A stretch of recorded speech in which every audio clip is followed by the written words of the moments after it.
You can Oh, good, see great. me. Are you? Oh, Yeah, but the guests can't see me, so that's fine. all right. Now, hello, folks. We are live, I promise. This is Kat and Ian this time. Ignore the Ian sign on the left. This is Kat over here with the poltergeist chair, and this is Iain Gillespie. Everybody. Ian, I'll let you tell everybody about yourself. We haven't got much time tonight, folks. We've only got a really short chat. So I'll let Ian tell you about his career in film production. Well, not necessarily too much, but about Haunted. It's all about Haunted tonight, actually. So let's talk locations and what's happened everywhere.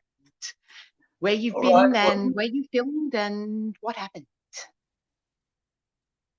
all right. Well, during the 1980s, I made a 2-hour documentary called Haunted, with an order from the 10 network to scare the pants off people.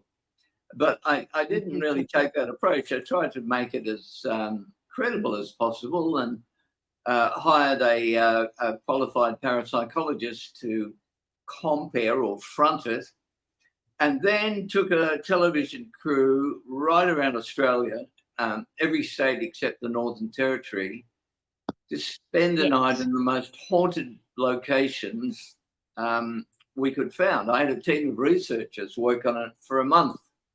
And so we had interviews with policemen, scientists, ordinary housewives, and workmen who had all seen a ghost or experienced some sort of paranormal activity. And so that's what we did. And it was tremendous fun. And I learned a lot. There you go.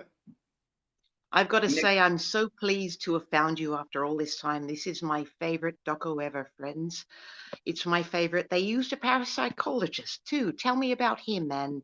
And yeah, it was groundbreaking for its time, I believe, because it was 1984, 85 that Haunted was released. Because I saw it when I was 8 or 9, I think. Well, you could work it out better than I'm not sure of the actual It's stuck with me ever since. But the parapsychologist that I hired and worked with, his name was Dr. Maurice Marsh, and he was an in-depth therapeutic psychologist at the University of New England. Looked the part, wore a tweed coat, and had won a gold medal from the Parapsychological Institute of South Africa. He left South Africa because he disagreed with apartheid and arrived out here. But he has a lovely accent. He told me that he'd investigated 6 poltergeists, of which 4 he discovered to be genuine. He was the most delightful character. You sort of felt like picking him up and putting him on the shelf with his tweed coat, and keeping him forever. But we had such fun. A great time. I'm sorry? I had a great time watching that documentary. I can't see you, Kat. All I can see is a floating No, I've ship. got my cam on. I've got my cam off. It's all about my guests. If you're uncomfortable with me being off cam, I can turn it back on. It's just my hair looks horrible. Well, Look at me. Hang on a second. I think it's easier if I see you. There we go. You can see me now. My hair looks terrible. I had to spend nearly 2 months in hospital at the end of last year, and they had to cut it all off, unfortunately. No, that's not good. Anyway, yes, I'm all right. What's your next question? Fine now. I'm fine now. And now, locations. Filming locations. I know one was across the road from me. It was my local haunted house. It was in the 1960s, I think, but not by the time I arrived in the world in the 1970s. But yes, we used to dare each other to run past it when we were young. And the Clarkfield Hotel and the York Hostel, that was fascinating, that one. Yeah, I think there were 12 locations. I don't know if I can remember all of them. There was just a private house in Brisbane where 2 girls lived, and they were having what you might call a a classical haunting, footsteps up and down the corridor, doors opening and shutting, and eventually a character, some ghostly character who appeared in a tree outside their window. That was in Brisbane. In Sydney, we went to the Sydney Art Gallery in the Rocks in Sydney, where the curator there told us there was a friendly ghost who used to throw all the books around. And in Melbourne, we went to the Princess Theatre, which has a legendary ghost called Fred, who apparently died back in the 1880s as he was going down a shaft on the stage, dressed as Mephistopheles. And according to the actor there were many sightings of him over the years. According to the actor I interviewed, he appeared with a whiff of lavender. He described it as the smell you get when you open old ladies' drawers. I thought, well, that's a double entendre I can do without. We went to Adelaide.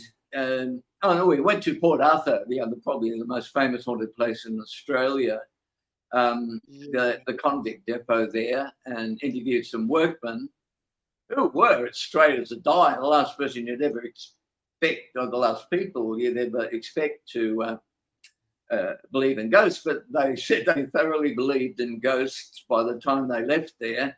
They'd seen one, they'd been tappings, there'd been cold, sudden coldness, all sorts of rattlings and things.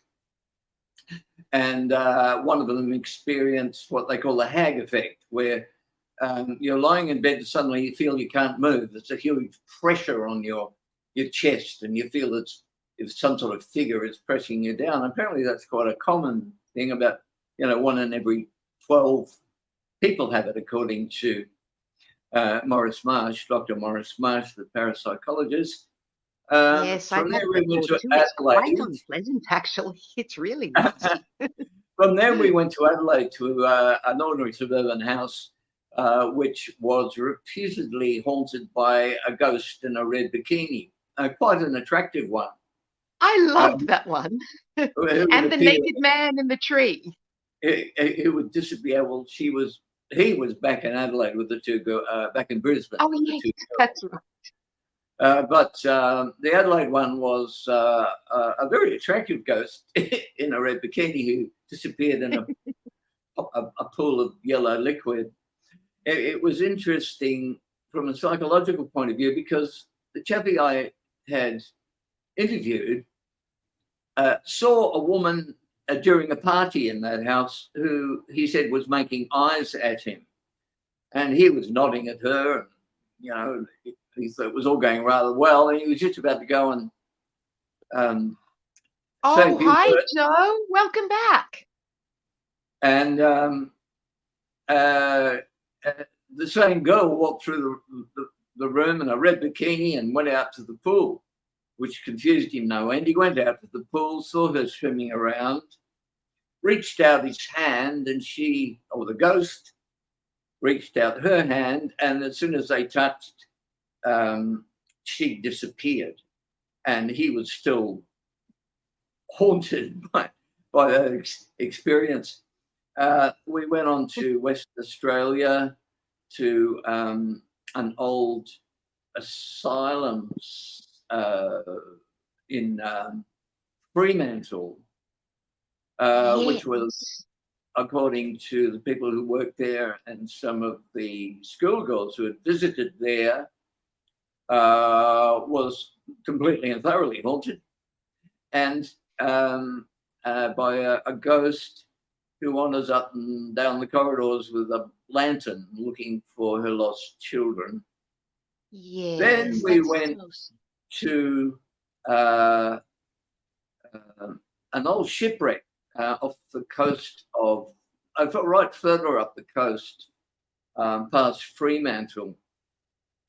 To Alkimos, yes, the Alkimos, is it pronounced? The Alkimos, which, according to local fishermen, had the ghost of Fred wandering up and down its decks.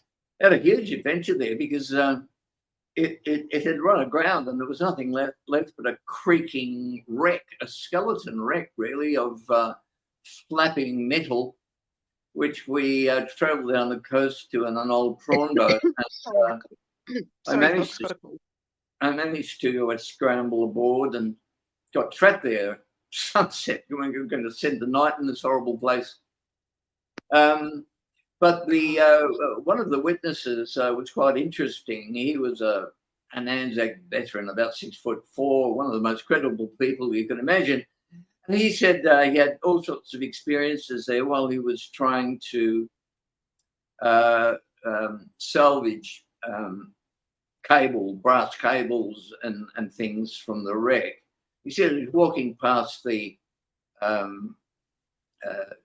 what do you call it? The place where the Morse place where they set out the Morse code, and quite clearly in this wreck he could hear Morse code coming out, beep beep beep beep beep beep beep beep beep beep. Yes. And then he went down to the hold and saw a ghost floating towards him, and he was very angered by this and took to it with a piece of 4x2 in the best Anzac fashion. And he said he was angered by it because he didn't think it had any right to be there from a religious point of view. Yes. But I found that all of these witnesses, I don't know how many there were, dozens, to be completely kept credible. They had obviously experienced, I missed out York Hospital, which had an evil spirit reputedly around it, in the township of York. Yes, that was fascinating. That was creepy. In Western Australia, where a party of parents and about 32 children from a local basketball club, I think it was, went to stay in what used to be York Hospital, but is now a youth hostel, and is reputedly haunted. And they had 10 nightmarish days there where every archetypal ghostly event you can imagine was inflicted on them, ranging from blood dripping down the staircase to a young girl being picked up and thrown violently through a glass door and needing multiple stitches in her arm.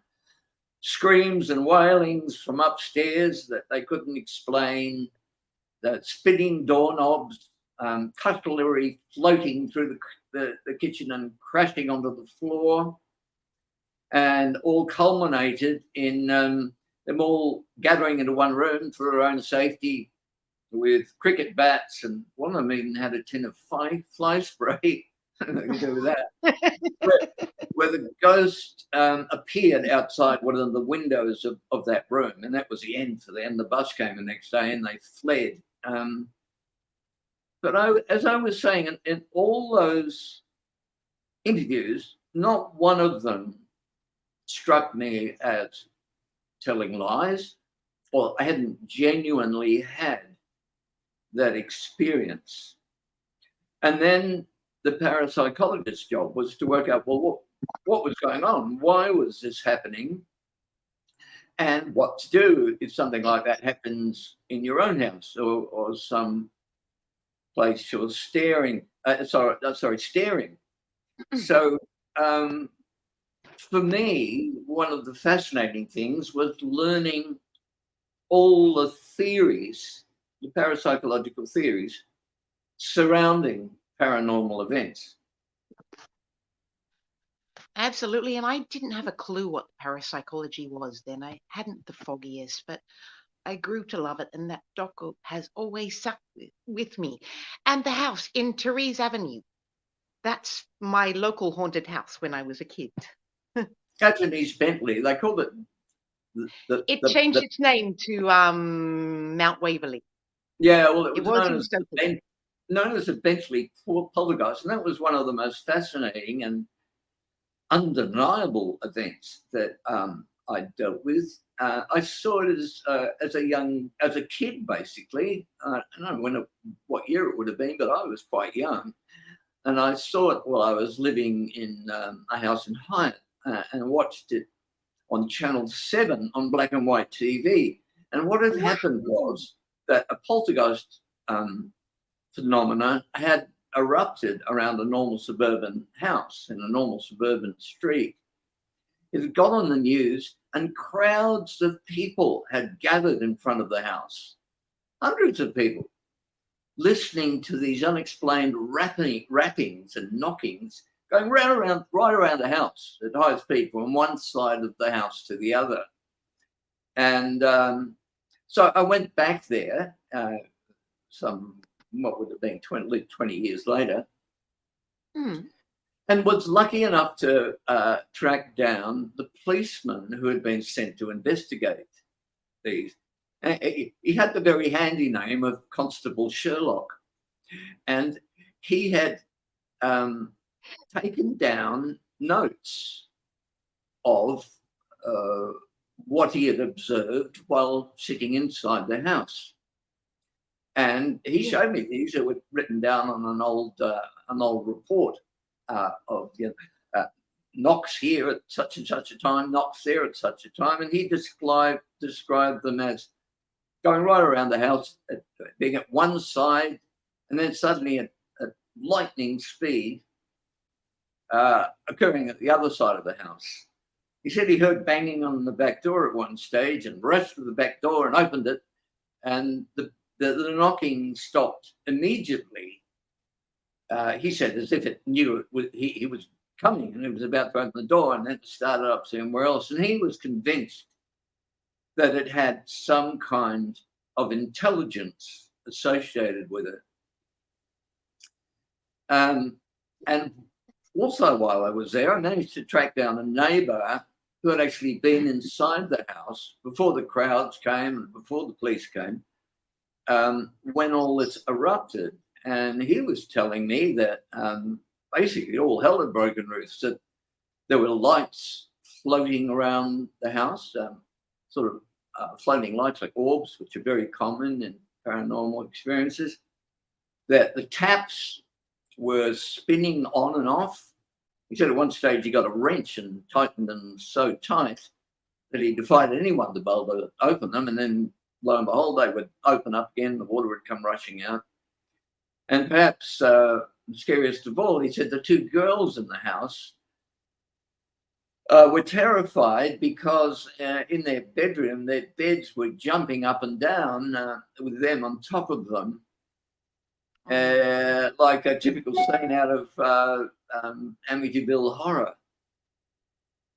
So that event was witnessed by hundreds of people, a policeman, a neighbour, and the two little kids that I hope that recovered from their experience. Interestingly enough, when the Dr. Maurice Marsh got his teeth stuck into that event, and having investigated 6 poltergeist activities, he said that parapsychologists had managed to believed that the event wasn't a ghostly or spiritual one in any sense, that it emanated from usually a young girl who'd reached pubescence, who had a whole lot of energy stored up inside her.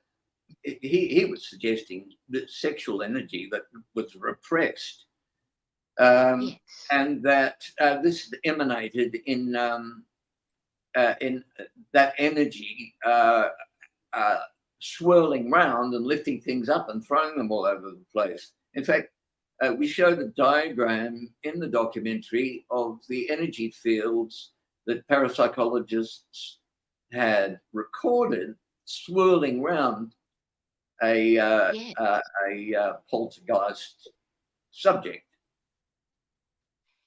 Yes, folks, you really have to watch Haunted. It's a fantastic doco. Now, poltergeists. It's very old-fashioned Sexual now. energy.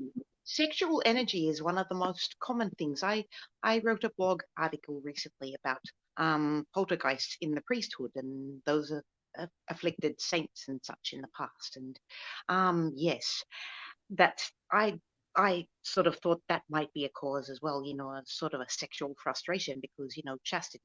They yeah. We won't go there tonight, folks. Now Clarkfield. That's another one that fascinated me because I stayed the night there with my paranormal team back in, I think, 2016. And we it was a fascinating place. Did you find anything? We caught a few, actually, we caught a fairly clear audio clip, a really short one, but fairly clear, that just said it's 10:30 for some reason in an Oh, that's American accent. And it wasn't me. Was it 10:30? It wasn't. I don't know why. But we also caught a really, we also caught a really, we caught a really sad one in the stables because, now I'll let you share the story in a minute. We caught a really sad one in the stables because I left an audio recorder in there with some candles and everything, and I left it running for a couple of hours, and a flock of plovers flew overhead. They're birds, by the way, folks overseas. Yes, big black, black and white nasty birds, actually, with very long beaks. And yes, they flew overhead, and we heard a little child's voice say, "Ducks." Okay. Now I'll let you tell the story about Clarkfield, Ian, and the experiences there. Well, we didn't detect anything there, unfortunately, although when I went to sleep, woke up in the morning, the crew came up to me, all aghast and aflutter, and said, we've recorded something horrific on the Niagara tape recorder. Hello, Ray. My team's in, we're not active currently. We are in, I am in Euroa. Sorry, Ian, go ahead. Go ahead. Yes, with the Clarkfield, go ahead. Well, they'd recorded something on the tape recorder, and they said, oh, it's horrific, we'll play it back to you. And this sound played back, this groaning, sort of horrible whistling noise. And I said, what on earth? Where did you get that? And they said, it's you snoring. You kept us awake all night. Now, I believe there was a little slow girl that was murdered and thrown down a well in the backyard there, and that's a legend. Yes. Yes, I think that might be her. And the chefs had experiences there too, I think. And the owners, one got pushed down the stairs and had his. Oh yeah, the interviews there were quite fascinating. The owners of Clarkfield, going back generations of owners, had all had ghostly experiences, and I think most of them had left. I'm sorry, not the owners, but the managers had left because they just couldn't handle it.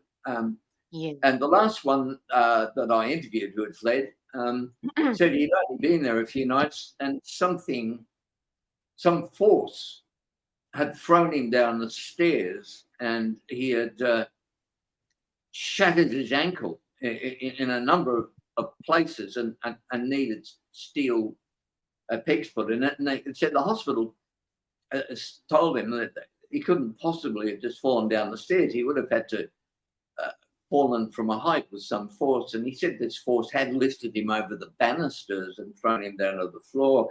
The most frightening thing he told me was that he was sleeping alone in the upstairs room with a big plaster on his leg, and the door was locked, and it was dark, and the door opened. And he felt something touching his leg, and he said he had the crutches out in front of him, saying, "Get away, get away, get away." Yes. Went up and closed the door and deadlocked it. Went back into bed, and the door opened again. He said at that time, that that got him. He just sat there frozen. Yes. Now, speaking of audio and video, as you were previously, was anything else caught in any of the locations on Master or on the released version of Haunted? I don't think there was on the released version. Was there anything caught on Master audio or video? Well, if anything caught on the Masters, we would have used it in the release version. No, we Oh, didn't catch anything on film, unfortunately. Seeking yes. interviews with ghosts everywhere we went, but we didn't secure one. And the only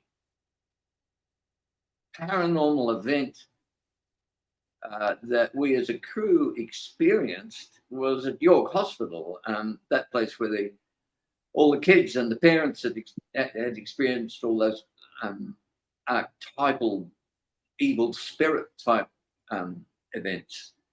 That And one frightened. in That one really frightened me. in what they called the death room upstairs, which when it was an old hospital, they used to put the dying patients, or even those who were dead, was where the wailing and screaming was coming from at night. And so I went up there to have a look at the place, see if I could feel or see anything. And it certainly felt eerie. But then you never know, because your mind has been conditioned to tell you these places are haunted. So when you go in, you don't know whether you're actually feeling something or whether your mind's just conditioned itself to feel something. Anyway, look, it felt creepy, and I started walking back down the stairs again. I'd reached the landing, and the cameraman came up towards me and looked over my shoulder, and his eyes went up and he sort of froze. And I said, "What's the matter?" He said, "Oh, nothing."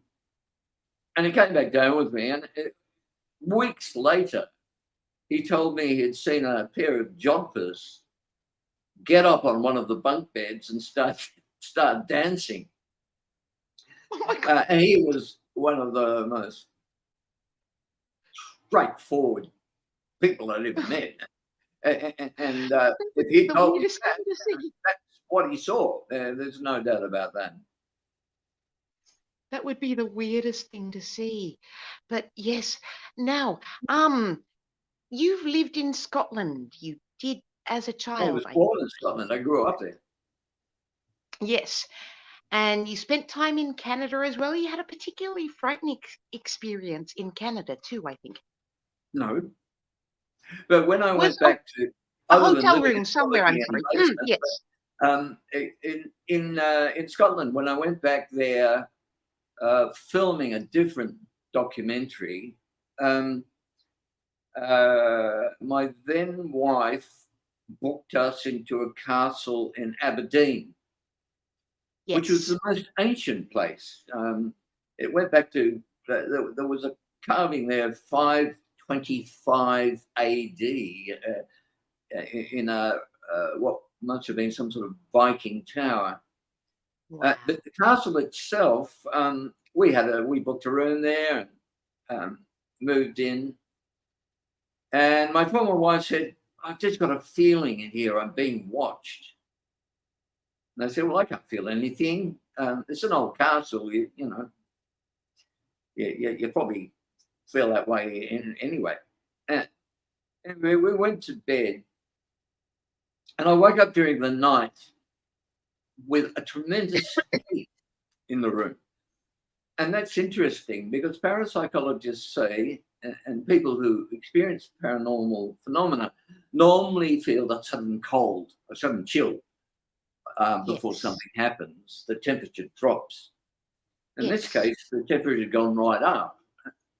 And I found it interesting because the parapsychologists theorize that the phenomena uses the balance or the imbalance between temperatures to have energy to manifest themselves. Anyway, this was a stinky hot one.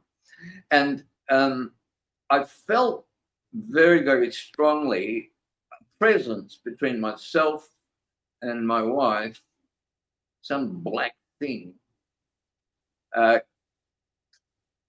holding onto her back like a succubus. Oh, And it was a very real experience, and I felt it made me incredibly angry because I could sense from it that, as far as it was concerned, I was nothing. I wasn't yes, even worth considering. I yes, needn't bother existing. It made me angry, and I mentally projected at it to, in no uncertain terms, to piss off. And yes. it did. And the next morning we went down, and my wife said, "Is there something wrong with that room? You know, is there something up there that walks in the night?" And they said, Mm. "Oh, did you see the ghosty?" Oh, And we said, "What do you mean?" She said, "Oh, that's the haunted room. There's a ghosty up there." And I said, "Well, you could have told us that before you sent us up there. You know, we'd know what to expect." Anyway, that was one of the few paranormal experiences I've had personally. Mm. Now, we won't talk too much parapsychology tonight because I know a lot of people are afraid to approach the subject for some reason or other. I find it fascinating. I don't know why others aren't. Ray, I'll get to your question in a second if you're still there. Actually, later. We don't have much time tonight, folks, because Ian's got stuff to do. So we'll have to wrap it up fairly soon. Now, other I'm happy to take locations any in. questions. Mm. If people are Sorry? not here wanting to talk about the paranormal, what are we here for?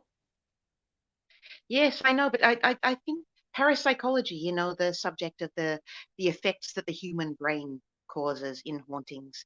I think some people are afraid to approach the I'm subject for not some saying that at reason. all. Um, Yeah, no, that's just one of the I I'm theories.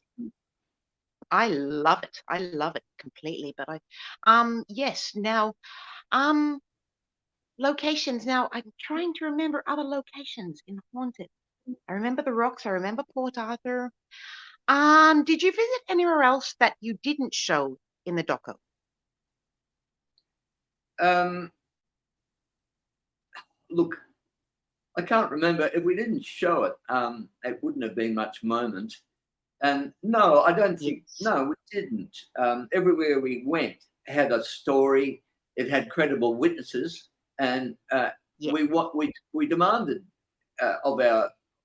of ourselves as a production value that each location must have at least 4 witnesses, and in the majority of cases, uh, those paranormal events had occurred over many years, and in some cases for more than a century. For Yeah. instance, at Port Arthur and at the asylum in Fremantle Hmm. and at the Yes. Rocks.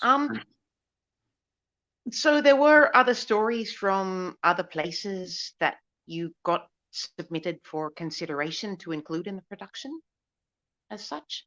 Did people send you Well, I experiences mean, the and research things? came up. The researchers worked diligently for months to come up with all this, and Yes. pre-interviewed all the interview people, so I could write a big long script and send it to the network and get them to approve the money to spend on sending a crew of 4 people all around Australia, with all the associated costs. Uh, and But the research, uh, I can't remember whether or not there would have been, of course, events and potential locations that they came up with that I decided not to include. I included the strongest ones, the most interesting ones that they had come up with. Yes, I think the York Hostel one scared the bejesus out of me as a small child. I couldn't sleep for a couple of nights without my night light on. Sorry, I really got a That's good. cold. But the Therese Avenue poltergeist fascinated me, because that happened in the mid 1960s, and I was not yet a twinkle in my dad's eye.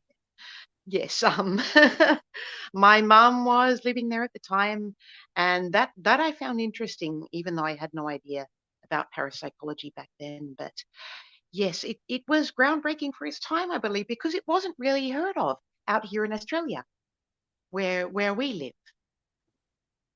What I wasn't don't heard think of? That parapsychology relatively oh, I unheard see. of here. Look, the Yes. parapsychology has been studied by the Theosophical Society, I think, for more than a century in Melbourne. And you can Yes, my study it. mum was a member of them. Yeah, and you can study it, I think, at some universities even offer it as part of a psychology course. Oh, they were running those back then. Well, certainly the Theosophical Society had courses in parapsychology, and one of the things they're all about. Okay, well, because I was very small, I never knew that. But my mum used to go to their bookshop in the city, and she was a member of the VSU as well. Yes, that's how I got interested in the whole subject of the supernatural. But now, how did you get interested? Was it your childhood? Things happened to your mum and your sister, I think you said? Someone in your family had an experience? Well, look, I don't think I'm particularly psychic at all, but I don't think I am either. members of my family certainly were. Um, they're all thoroughly Scottish, and we all come from the north of Scotland and the Hebrides. I mean, one example was that while I was living in Canada as a kid, my rotten Yes. little cousin John, I caught a lovely little frog in the river. I love frogs. Oh, I And love I them. caught They're this good. lovely little green frog, and he said, "Oh, can I hold it, please?" So I gave it to him, and he held it out in front of me and squashed it to death in front of my face, which angered me, as Oh, you might imagine. And his face turned white when he saw I wasn't pleased with him. And he ran, and the I poor chased thing. him. And he went, scuttled back to his house and opened the door and closed it behind him, locked it, and then pushed his nose up to the glass. It was a glass door, and went, kind of, nah, nah, nah, nah. And I Oh, couldn't help it. I just went smash uh, oh, right through the glass onto his nose, I wouldn't and, blame you. and ripped my wrist. You can see where it is. Whoa. Anyway, it's hard to work out where to go. So, anyway, you still see Oh, it's the oh, I can scar, see a little scar there. Yes, along not the a big side. scar, big scar, yeah. Along there. Yes. Trying to get covered off to get a stitches. And my mum happened to be in hospital at the time, Mm. having my younger sisters too. And as soon as the doctor walked in that day, she sat up and she said, "What's happened to Ian's hand?" And so she obviously had some paranormal Some kind connection of a that yes. enabled to see that. My son Mm. Tyson is very psychic, and he came up to me once when he was a kid. He would have been about 12, and he said, "Dad, I can always win money at school if I want." And I said, "How's that?" And he said, "Because I can always tell which side the coin's going to land on." And I said, "Yeah, is that a fact?" He said, "Yeah." So I said, "Okay, we'll try it out." And I flipped the coin in the air, and on its way down, he called up heads. You know, I went, thump, caught it, took my hand off, and there it was, with heads. His head. And I did this again and again and again and again and again and again and again and again and again and again and again. I must have done it 20, 30 times, so that to my skeptical journalistic mind, there was no doubt that he was able to do that, which I found fascinating because he was actually looking into the future, perhaps only a second or a split second ahead, and knowing Yeah. what would happen when that coin hit. So look, I've asked him if he could still do that as an adult, and he says, "Well, not so much," which is a pity because I'd get him working I'd get him working on the tax numbers and all sorts of things. But Get I him in the think, casinos at the yeah, roulette wheel. I think in many ways kids tend to be more psychic than adults, even though they might not realize it when they're young. And Yeah. they can remember all sorts of things like past lives. Yes. They see things in different ways and with different eyes, and in many ways different brains than we do. Yes.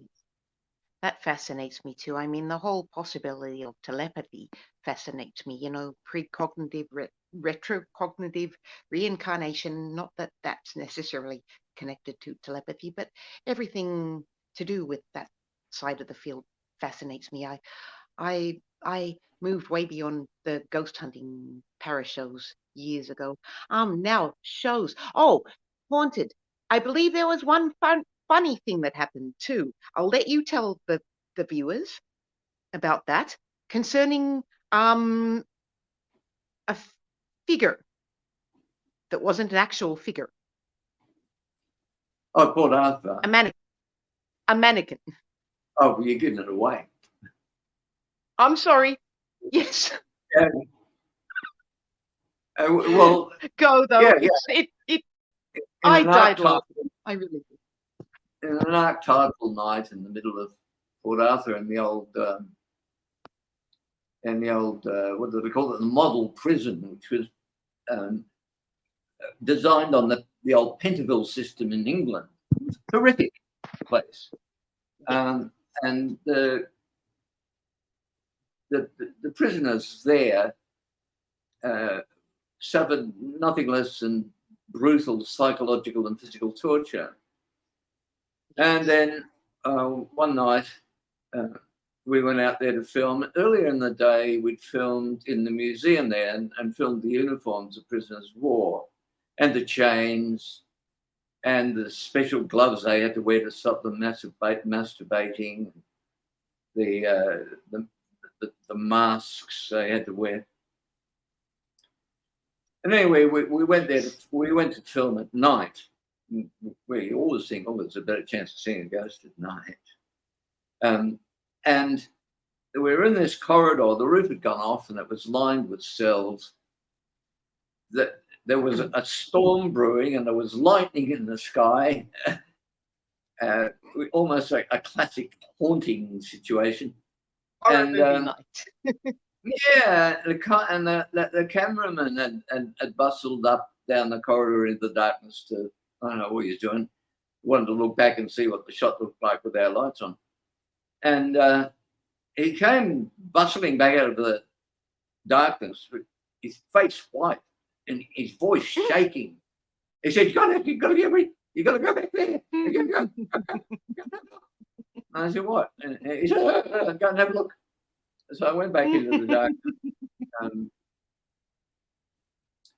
walked further and further and further away from the camera, the lights of the crew, and there was a flash of lightning, and on the left side of my head, I saw a figure in one of the cells, and it was wearing the same uniform that we'd filmed earlier in the day, and it had chains on. And so I now know what it's like to see a ghost because I was looking at this thing. It was there. And I was supposed to go and interview it. But I was also terrified. So I sort of repelled towards it. So, yes, no, yes, it is. No, yes, it is. And eventually I worked out, as you say, it's one of those dummies that they put in shop windows of a bloke. And they put uniforms and chains on it to show the size of the cell in proportion to one of the poor prisoners who was incarcerated in there. They were so tiny, those cells. Mm. Now, podcasts, documentaries, reading lists, and talk about the band. When we finish up, I have to let you talk about your current work and about your band because I believe you play in a band, and I'll let you tell the guys about that. Yes, now reading lists and podcasts. Is there anything on your current list at the moment? Current lists of what? Podcasts? I don't have podcasts. Yes. I True write. crime. Look, I'm a journalist. I was an investigative journalist for many, many years on television, and then started making documentaries.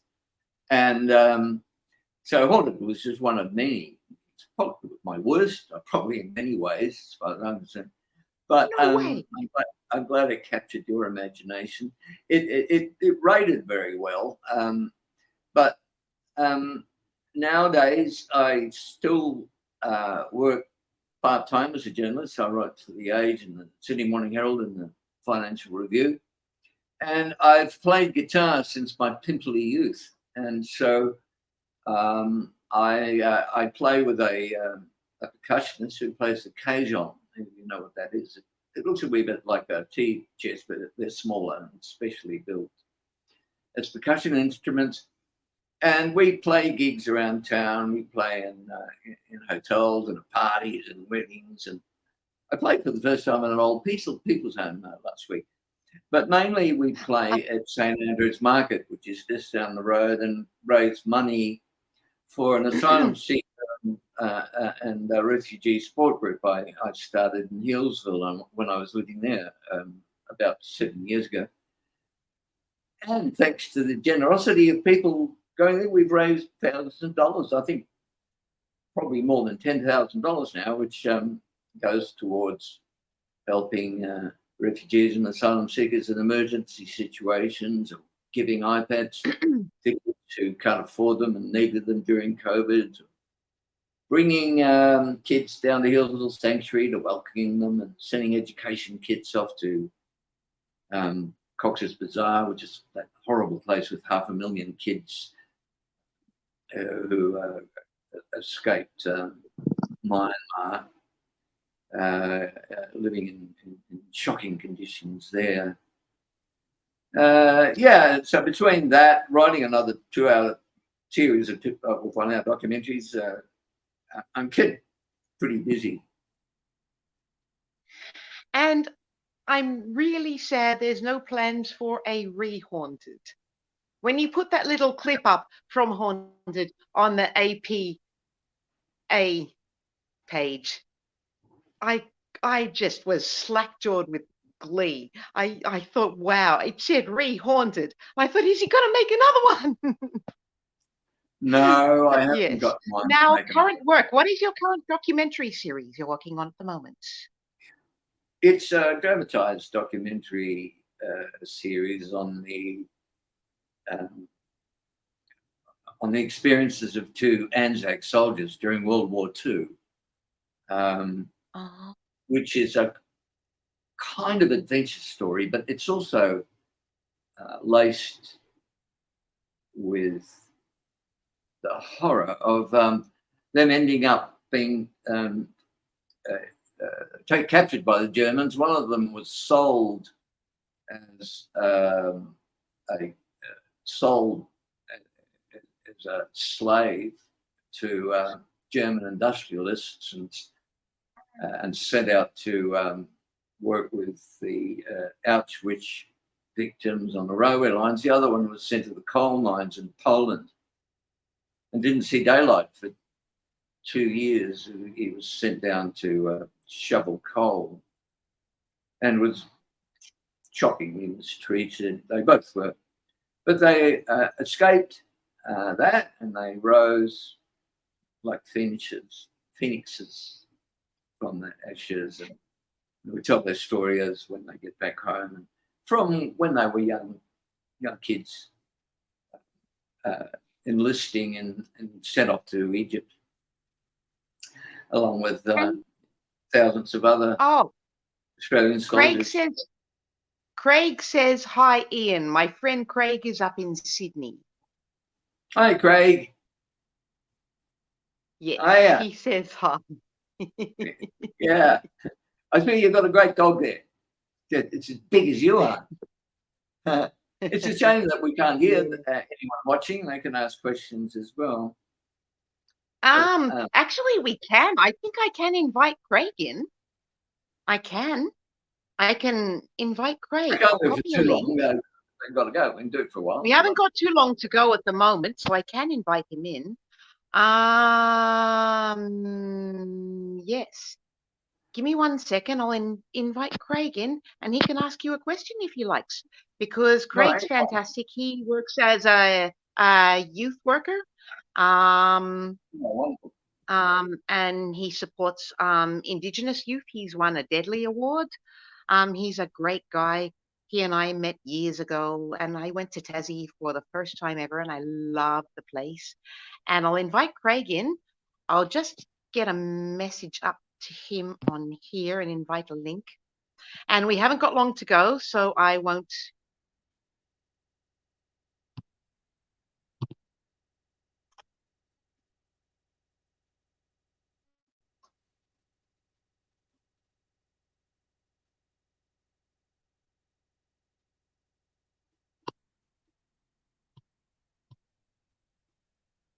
Ian, are you there?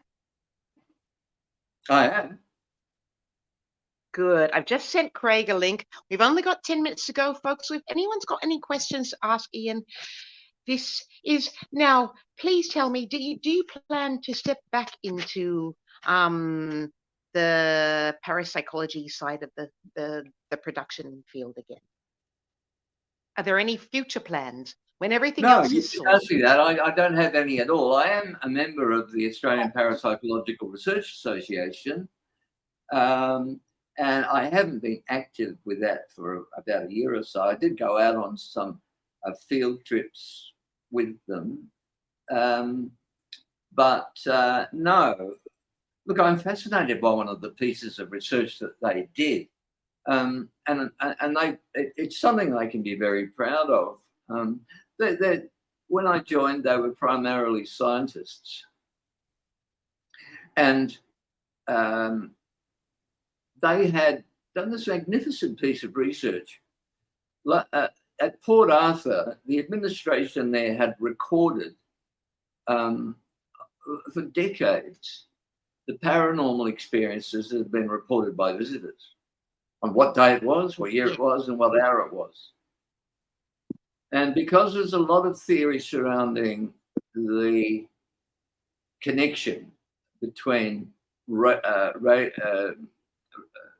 magnetic activity and paranormal phenomena, they did. They researched the electromagnetic activity which had been occurring around Port Arthur during the same period. And that's recorded, I think, probably by the Weather Bureau or some scientific organisation, daily and hourly. And when they made a graph of the rise and fall of paranormal activity at Port Arthur, and they made a graph from day to day and hour to hour, and they made a graph of the electromagnetic activity rising and falling day by day, hour by hour. And they took those two graphs and they put them on top of each other. I don't think I've never seen anything more remarkable.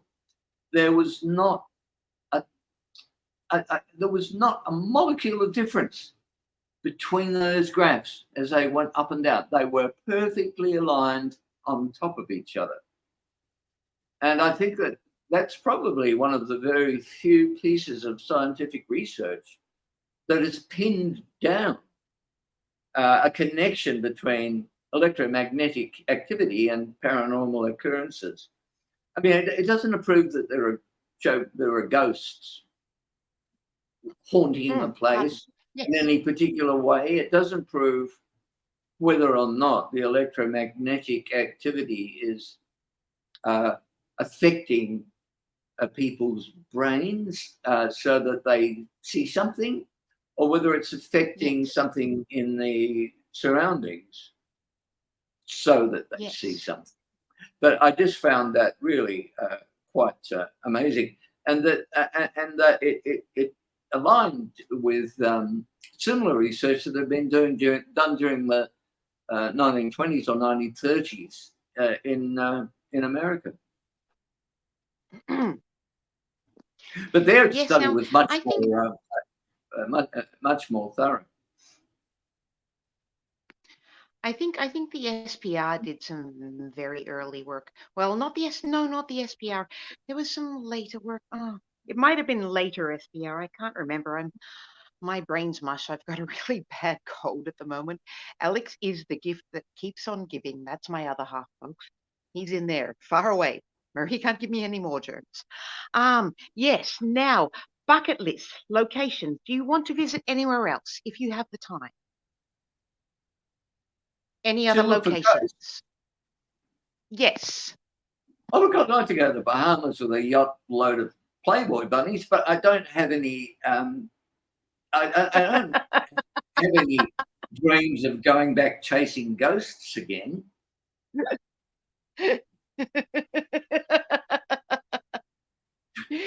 Well,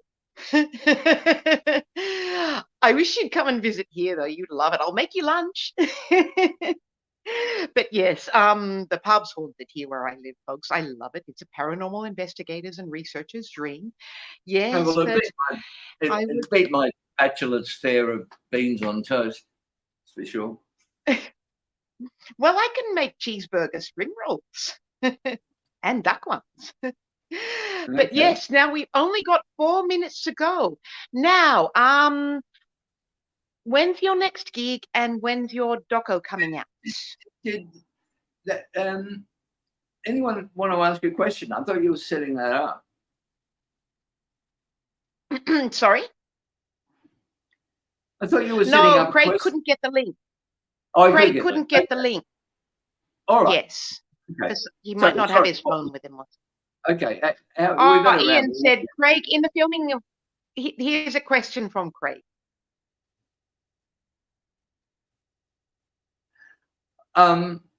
Craig, was I a skeptic? No, I wasn't.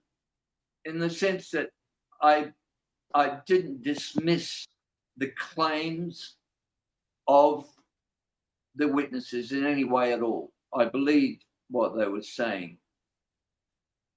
I was skeptic in the sense that I didn't know what it was they saw. But I believed that there had to be some scientific explanation for it. Now, that scientific explanation may, in a sense, have been a spirit haunting a place. But I believe that in quantum physics and all the wonders associated with the energies that flood all around us, that anything is possible. And so I wasn't skeptical in that sense. I really just had a real burning curiosity to try and find out what the hell was going on. I believed that many of the events that the witnesses described were certainly paranormal. And I have no reason to doubt what they were saying. So, look, as a journalist, I'm skeptical of everything, but I'm less skeptical of the witnesses in that documentary than I am of the average politician. I hope that answers your question. Not a straightforward one, but it's as close as I can get to the truth. No, I think Craig used to run the tours at Willow Court Asylum, the oldest in Australia. Okay. Craig said, thanks for your honesty, mate. Yes, I spent a couple of very, very cold nights there in winter one time, I think. Okay. And at the bush. Yeah, with APRA, the Australian Parapsychological Research Association, I spent an even colder night in the highlands of Tasmania, -5 degrees in the middle of winter, in the middle of nowhere, where there had been reports of orbs floating through the trees. And I sat there surrounded by blankets and muffs and the lovely scientist who was the head of the organization, waiting for something to happen. And no orbs appeared, unfortunately. And we drove back through the snow and flew back. But still, meeting those people and talking with them is such fun. So much to learn. I think it's utterly fascinating. Now, thank you very much for tonight, Iain.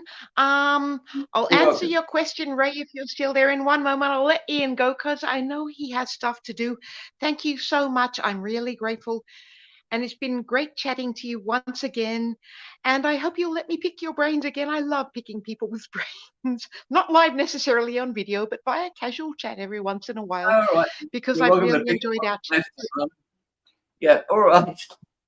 We'll see you Okay, later. now I'll let you go. I will put up a segment of From Haunted on Dropbox so you can show it along with the streaming if you like. Good night, That would and good be night fantastic. to anyone else who's watching. Good night, Craig. I'll see you, Good Kat. night, everybody else. Good night, Craig. Good night, Ray, everybody. Good night, Iain. Thank you so much. Have a good evening. Bye-bye. Bye. Bye-bye.